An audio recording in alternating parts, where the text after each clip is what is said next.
formas de representação tradicionais de povos e comunidades, isso é ancestral.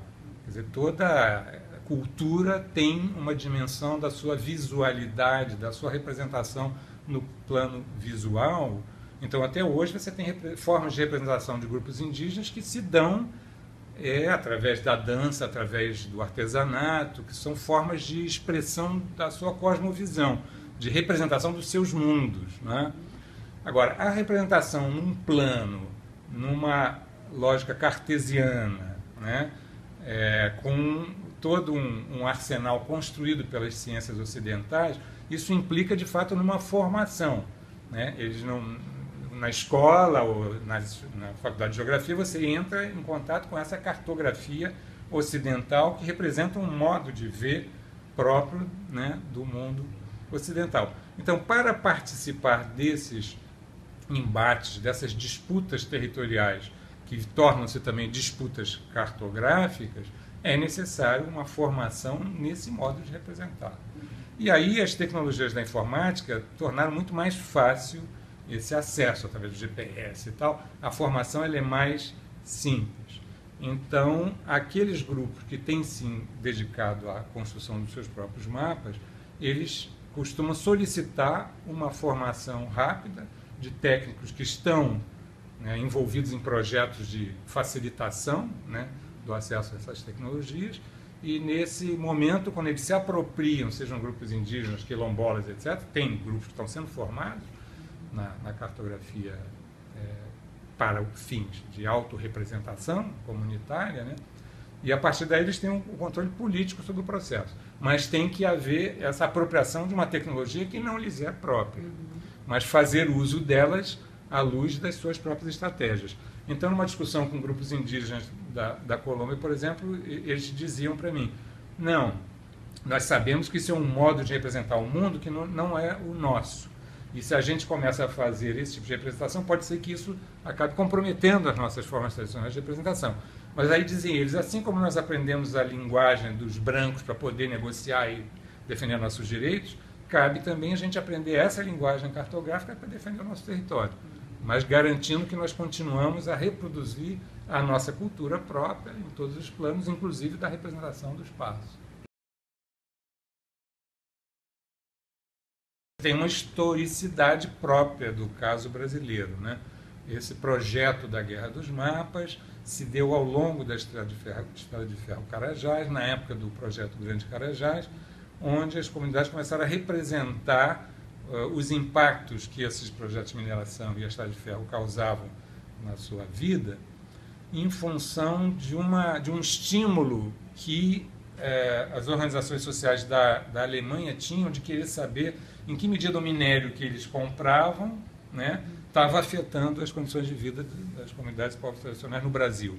Então houve uma espécie de estímulo, olha, nós queremos que vocês se organizem para nos dar essa informação. E ali, naquelas condições, esses movimentos e suas assessorias fizeram esse tipo de projeto. Não cabe a gente experimentar fazer a nossa própria representação. Vai ser a ocasião que a gente vai aprender a utilizar, a manejar esses recursos e opor a nossa cartografia à cartografia das grandes mineradoras, né? A partir dali, isso foi sendo disseminado como exemplo, como, né, experiências interessantes, e muita coisa foi sendo feita à luz dessa experiência. Tem uma experiência propriamente na perspectiva ambientalista, que é feito numa reserva na Amazônia, onde se tentou incorporar as populações com seu saber tradicional para ajudar na organização do plano de manejo. Você vê que aí já não é a mesma coisa, porque o plano de manejo quem vai fazer não são as próprias comunidades e elas vão acabar tendo que se subordinar a uma lógica ambientalista que não é a lógica das suas práticas espaciais tradicionais. E você tem toda uma cartografia também na área indígena, que passa a falar de gestão territorial das áreas indígenas, também na perspectiva de um manejo, de formar os índios como agentes ambientais, o que não é propriamente o projeto político das comunidades indígenas, né? É fruto de uma forma mais ou menos pragmática, dizer assim, é melhor para a sua proteção que eles sejam formados nessas técnicas para poder controlar ambientalmente os seus territórios, mas não é um projeto que nasce da própria comunidade. Então, aí, hoje você tem uma infinidade de perspectivas, né? Inclusive chegando na área urbana. A tendência de você falar de um planejamento, plano diretor participativo, então alguns mandaram essa ideia, não, quem sabe vamos envolver as comunidades urbanas para produzir a sua cartografia, para dar essa dimensão territorial ao planejamento dito participativo.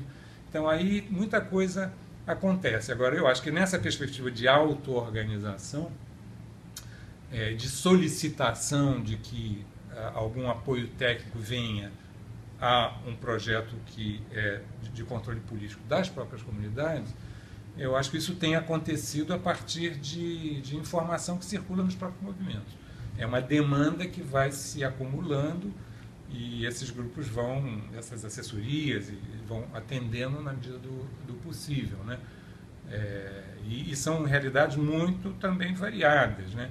Desde você fazer mapear uma área que está sob pressão, né, dos grileiros e dos madeireiros, até, quer dizer, então tem uma territorialidade muito clara e delimitada para definir de onde vêm as ameaças, até experiências muito originais, como das quebradeiras de Coco-Babaçu, que vão mapear a sua territorialidade, que é uma relação de espaço-tempo muito peculiar dessas mulheres organizadas que reivindicam o direito de adentrar a propriedade privada, onde há concentrações de babaçoal, para aí colher os coco-babaçu e aí fazer a sua autoprodução, etc. Tal.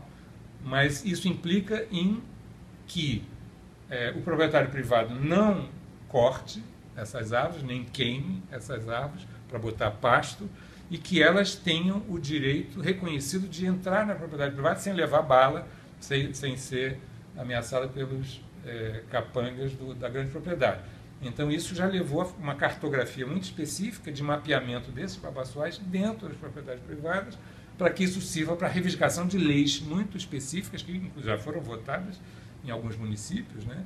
A lei do babaçu livre, que faz com que o grande proprietário não possa impedir a entrada dessas mulheres nessas áreas certos meses do ano, para que elas façam uso desse coco.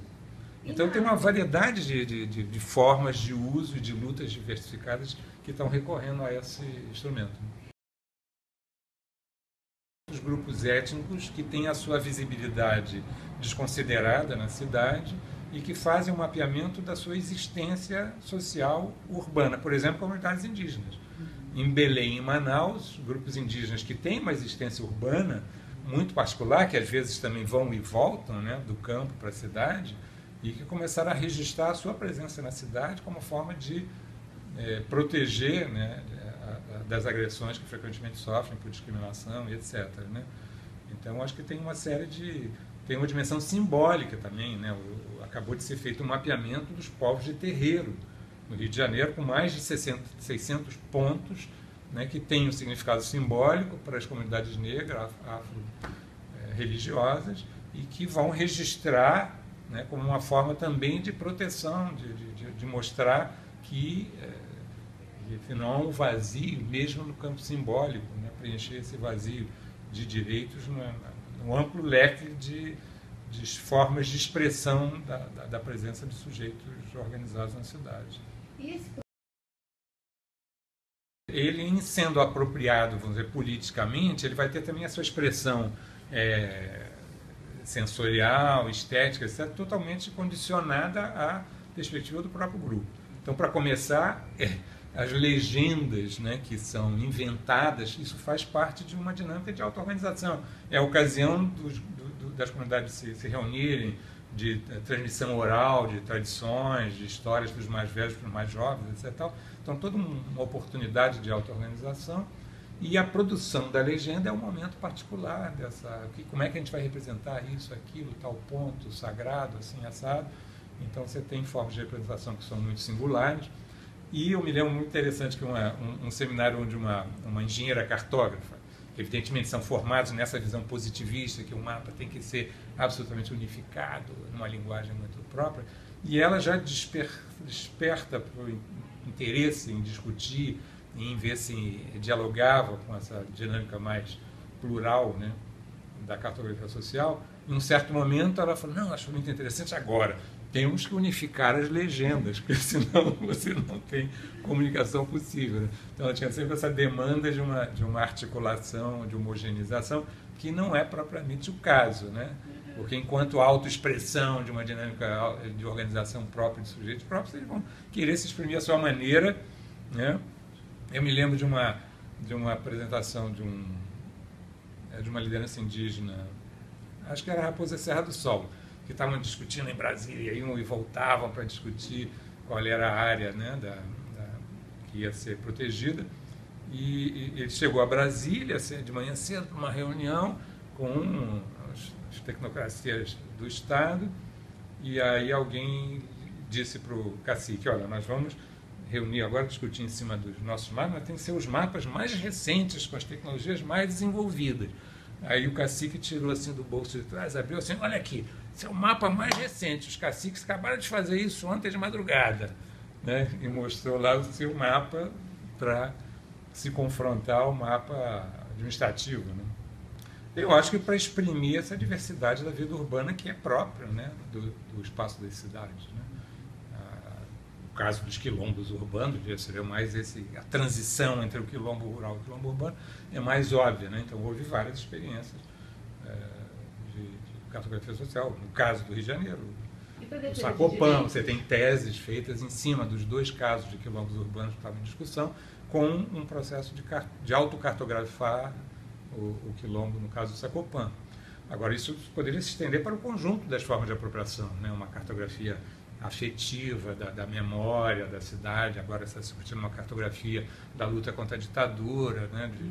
É uma diversidade de possibilidades de você transformar o espaço urbano num espaço de expressão visual para fins de debate, de afirmação de direitos, de construção de futuro, né? A ideia de comunidade é construir algo em comum. E algo em comum não está dado, é sempre algo a ser disputado e construído, né?